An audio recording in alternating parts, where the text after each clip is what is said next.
Iya. Terima Makasih, ya. alhamdulillah. Untuk masak di rumah ya. Iya, iya. Kalau Iya. berat taruh bawahnya. Iya, iya. Terima kasih.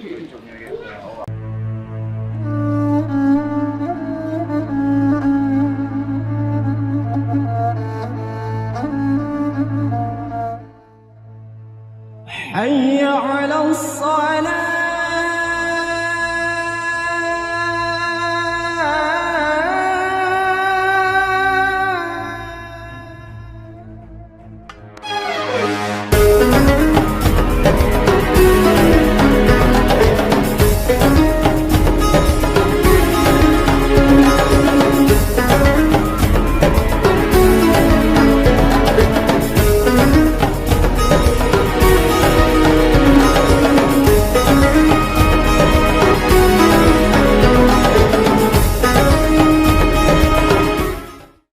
الحمد لله نحمده ونستعينه ونستغفره ونعوذ بالله من شرور أنفسنا ومن سيئات أعمالنا من يهده الله فلا مضل له ومن يضلل فلا هادي له أشهد أن لا إله إلا الله وحده لا شريك له وأشهد أن محمدا عبده ورسوله لا نبي بعده اللهم صل وسلم على نبينا محمد وعلى آله وأصحابه ومن تبعهم بإحسان إلى يوم القيامة يا أيها الناس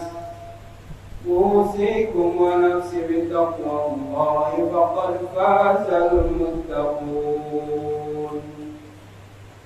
قال الله تعالى في القرآن الكريم أعوذ بالله من الشيطان الرجيم يا أيها الذين آمنوا اتقوا الله حق تقاته فلا تموتن إلا وأنتم مسلمون وقال تعالى يا أيها الذين آمنوا اتقوا الله وقولوا قولا سديدا يصلح لكم أعمالكم ويغفر لكم ذنوبكم ومن يطع الله ورسوله فقد فاز فوزا عظيما.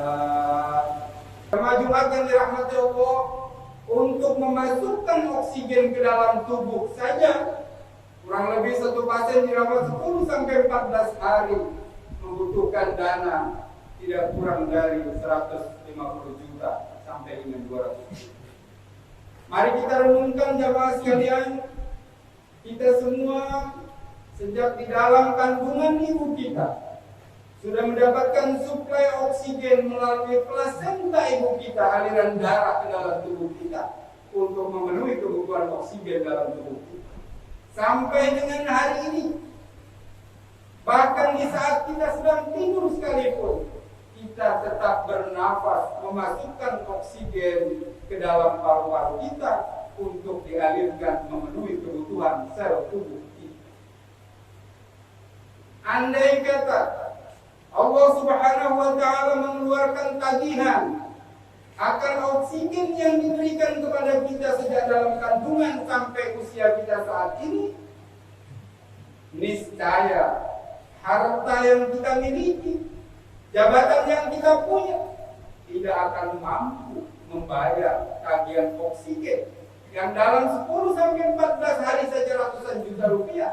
Sedangkan kita dari dalam kandungan sampai hari ini Allah berikan nikmat oksigen gratis bagi kita. Dan Allah Subhanahu wa Ta'ala memerintahkan dalam Al-Quran, wa in ta'uddu ni'matallah la tuhsuha. Kata Allah Subhanahu wa Ta'ala dalam firman-Nya, jika engkau menghitung nikmat Allah yang diberikan kepada kita, la tuhsuha, niscaya tidak akan mampu untuk menghitung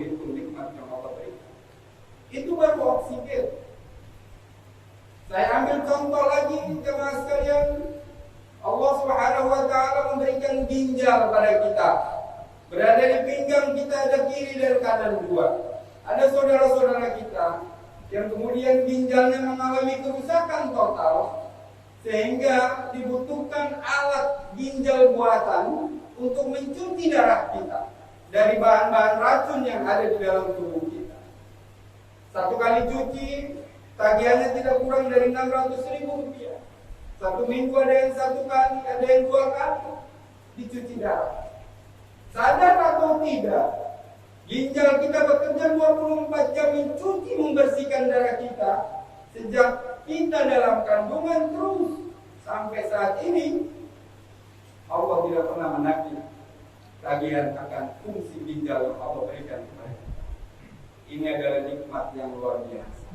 Begitu banyak contoh yang Allah berikan nikmat sesuai dengan perintah Allah tadi, la tuhsuha. Kita tidak akan mampu menghitung nikmat yang Allah berikan kepada diri kita. Oleh karena itu, jamaah sekalian, wujud syukur kita adalah bagaimana kita meningkatkan kualitas ibadah kita. Karena tujuan dari Allah Subhanahu wa taala menciptakan jin dan manusia adalah untuk beribadah kepada Allah. Wa ma khalaqtul jinna wal insa illa liya'budun. Tidak semata-mata aku ciptakan jin dan manusia kecuali untuk beribadah kepada Allah. Oleh karena itu, jamaah sekalian, marilah kita senantiasa dari hari ke hari meningkatkan rasa syukur kita atas nikmat yang Allah berikan dengan meningkatkan kualitas keimanan dan ketakwaan kita, serta meningkatkan kualitas ibadah kita kepada Allah Subhanahu wa taala. Jamaah Masjid Al-Amin yang dirahmati Allah, saat ini kita berada di bulan Rabiul Awwal, bulan Maulid, bulan kelahiran baginda Rasulullah sallallahu alaihi wasallam. Marilah kita tingkatkan semangat kita untuk meneladani baginda Rasulullah, untuk senantiasa membaca sholawat kepada baginda Rasulullah sallallahu alaihi wasallam, untuk meningkatkan mahabbah kita kepada Rasulullah sallallahu alaihi wasallam. Allah Subhanahu wa taala berfirman dalam Al-Qur'an, "Laqad kana lakum fi Rasulillah uswatun hasanah." Sungguh telah ada pada diri Rasulullah sallallahu alaihi wasallam adalah uswatun hasanah, keteladanan yang baik. Kita umat Islam harus mengidolakan, harus memahami sejarah baginda Rasulullah agar kita mampu meneladani. Karena semua yang kita lakukan, kita niatkan untuk meneladani baginda Rasulullah, maka insya Allah akan menjadi pahala, pundi-pundi pahala bagi kita selama kita hidup di alam dunia ini. Allah Subhanahu wa taala memuji akhlak baginda Rasulullah, wa innaka la'ala khuluqin 'azim. Sungguh pada diri engkau baginda Rasul akhlak yang azim, yang agung. Oleh karena itu, pada khutbah yang singkat ini ada beberapa hal yang penting yang kita teladani di bulan Maulid ini, apa yang sudah dilakukan oleh baginda Rasulullah sallallahu alaihi wasallam. Yang pertama, kita harus mengambil hikmah bahwa kita harus mempersiapkan generasi muda kita, anak-anak kita, untuk menjadi pemimpin di masa yang akan datang dengan memberikan berbagai macam pelajaran yang berharga. Baginda Rasulullah sallallahu alaihi wasallam dipersiapkan sebagai pemimpin umat yang agung ketika baginda Rasul lahir sudah ditinggalkan oleh ayah. Begitu juga beberapa tahun kemudian ibundanya. Ini menunjukkan bahwa mempersiapkan mental anak-anak kita, remaja kita dengan proses pendidikan adalah hal yang sangat penting untuk mempersiapkan kepemimpinan di masa yang akan datang. Yang kedua, kita harus membangun ekonomi umat. Dalam sejarah baginda Rasulullah sallallahu alaihi wasallam pada usia 19 sampai 20 tahun sudah menjadi pengusaha, sudah menjadi entrepreneur ekspor impor, membawa barang dari Mekah, dibawa barang dagangan ke Syam.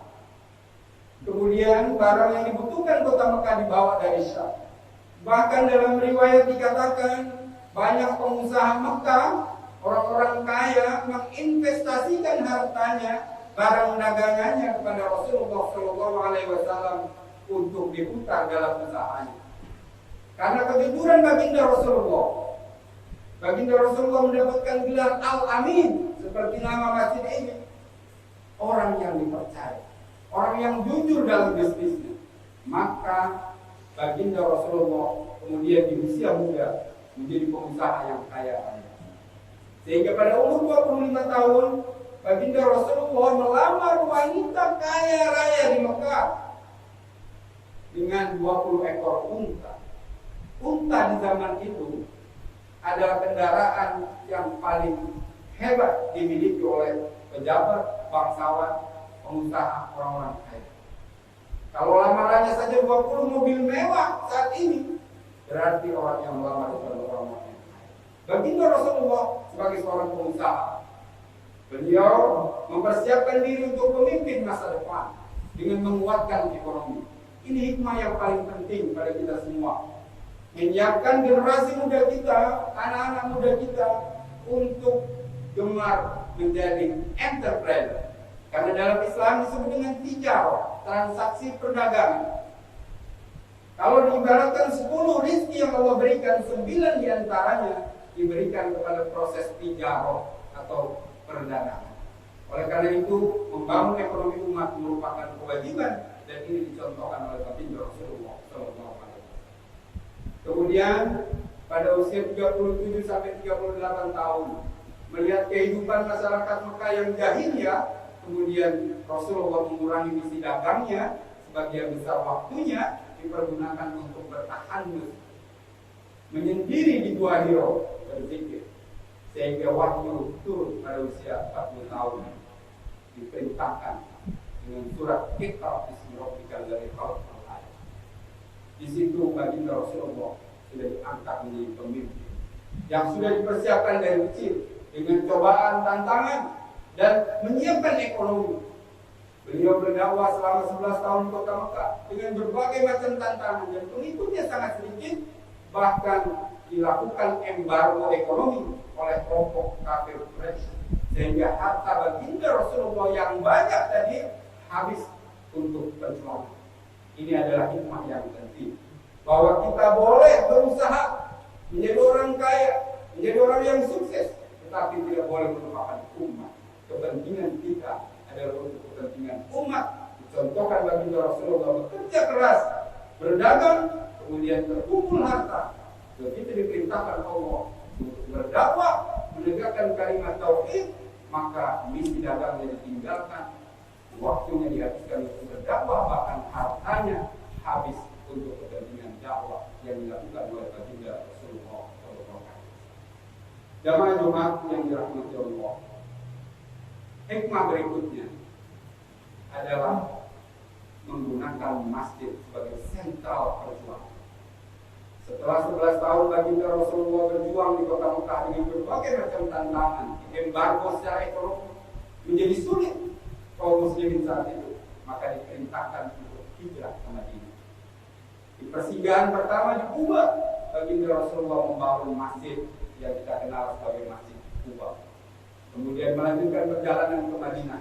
Yang pertama baginda Rasulullah bangun juga adalah Masjid Nabawi. Dari masjid inilah baginda Rasulullah membangun umat, memperhatikan orang-orang kurang mampu, melakukan pendidikan terhadap umat. Ada sahabat Rasul yang selalu mendapatkan kuliah dari baginda Rasulullah SAW yang disebut dengan Ahlus Suffah di beranda Masjid Nabawi, yang sekarang masjid kita sebut Raudhatul Jannah kalau kita umum. Itu adalah bangunan asli masjid baginda Rasulullah. Rasulullah merapatkan berbagai macam kepentingan umat di masjid. Oleh karena itu, hikmah penting dari Maulid Nabi itu adalah bagaimana Masjid Al-Amin yang saat ini sedang dibangun secara fisik. Insya Allah kita doakan banyak yang berwakaf untuk menyelesaikan pembangunan ini. Maka selanjutnya masjid yang secara fisik sudah bagus harus dipersiapkan untuk peran masif terhadap kepedulian sosial, meningkatkan kesolehan sosial. Peran pertama tentu untuk ibadah. Ibadah rutin harus kita ramaikan. Sholat 5 waktu, sholat sunat dan sholat yang lain diramaikan. Yang kedua, fungsi untuk taklim, pembelajaran. Seperti Rasulullah pada Ahlus Sufah memberikan pendidikan pada anak-anaknya, pada remajanya, kepada ibu-ibunya dan kepada bapak-bapaknya, semua jamaah agar dipergunakan secara maksimal untuk taklim. Fungsi yang ketiga adalah fungsi sosial. Dari masjid inilah kita pikirkan bagaimana membangun ekonomi masyarakat, menyantuni orang-orang duafa, memberikan pendidikan kepada anak-anak yatim yang kurang mampu, berkolaborasi dengan pemerintah dengan berbagai macam program-program keumatan. Insya Allah apa-apa yang kita teladani dari baginda Rasulullah akan membawa kebahagiaan kita di dunia dan akhirat ini. Amin ya rabbal alamin. Aqulu qouli hadza astaghfirullah al-azim li wa lakum wa lisa'iril muslimin wal muslimat wal mu'minina wal mu'minat fastaghfiruhu innahu huwal ghafurur rahim. Allahumma ighfir lil muslimina wal muslimat wal mu'minina wal mu'minat al ahya'i minhum wal amwat innaka antal ghafurur rahim. Allahumma rabbana hab lana min azwajina wa dhurriyyatina qurrata a'yunin waj'alna lil muttaqina imama. Rabbana atina fid dunya hasanah wa fil akhirati hasanah wa qina adzabannar. Walhamdulillahi rabbil alamin. Alhamdulillah karena telah bersama COVID di Kota Jambi sudah mengandung sekarang sudah 8 orang dari 1.400. Jadi tahu organisasi kita akan kerja keras dari Polri, Kamar, lembaga masyarakat bisa sama-sama berjuang. Sekarang sudah berjuang. Sehingga waktunya kita sekarang segera untuk mengaktifkan tempat-tempat ibadah kita untuk berkegiatan, termasuk Maulid Nabi dalam pengajian sudah. Tapi yang paling penting adalah kita memenuhi protokol kesehatan dengan menjaga diri kita. Pertama kalau dijelaskan karena orang yang mana yang bisa menjaga jarak, kita harus pakai masker. Kemudian yang kedua harus kita sukseskan vaksinasi. Alhamdulillah sekarang sudah tertinggi kita di Indonesia 92%. 3% yang vaksin 1, vaksin 2 sudah 66%. Berarti insya Allah kekebalan komunitas kita mari kita tingkatkan kembali silaturahmi kita, kegiatan kita sudah terlalu lama. Nah, kita nggak ngaji, sekolah di rumah kadang-kadang dan siklus hidupnya sudah berubah. Malam ngaji, sekarang kita mari sama-sama tingkatkan kembali pendidikan anak kita, sekolah sudah berbuka, ini juga kita yang penting kita harus menjaga. Ini terima kasih, ya. alhamdulillah. Untuk masak di rumah ya? Iya. Kalau berat taruh bawahnya. Iya, terima kasih. Silakan Pak Camat.